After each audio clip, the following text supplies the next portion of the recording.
ఈయననైతే రిమాండ్కి పంపిరు చర్లపల్లి జైలుకి. ఈయన ఇక 14 రోజుల రిమాండ్ ఉండవలసిందే అని జడ్జి ఇస్తాడు. ఈ కండిషనల్ గా అవి ఇవి కండిషనల్ బెయిల్ పెట్టుకొని ఇప్పుడు నాకు తెలిసి రేపే ఎల్లుండో రిలీజ్ కాదు చేను అవుతాడా రేపు బెయిల్ వచ్చేస్తుంది. ఇక లంచ్ మోషన్లు వస్తాయి.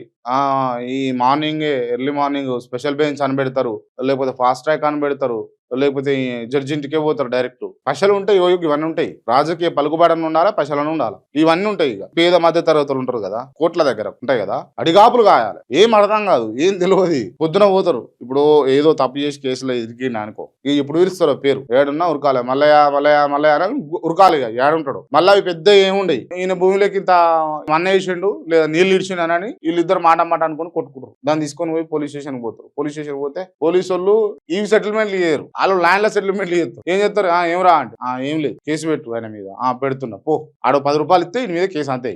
కేసు నడుస్తుంది. ఇది తిరిగి తిరిగి చెప్పులు అరిగిపోయి ఆ కోట్ల కాడ నిలబడి ఆగమైపోయి వాళ్ళ బతుకులు అట్టనే ఆడనే ఉంటాయి. వీళ్ళకి అట్లా కాదండి, మంచిగా బాజాప్తా పోతారు, బాజాప్తా వస్తారు. చూడండి మీరు 2-3 రోజులలో బయటికి రాకపోతే చూడు.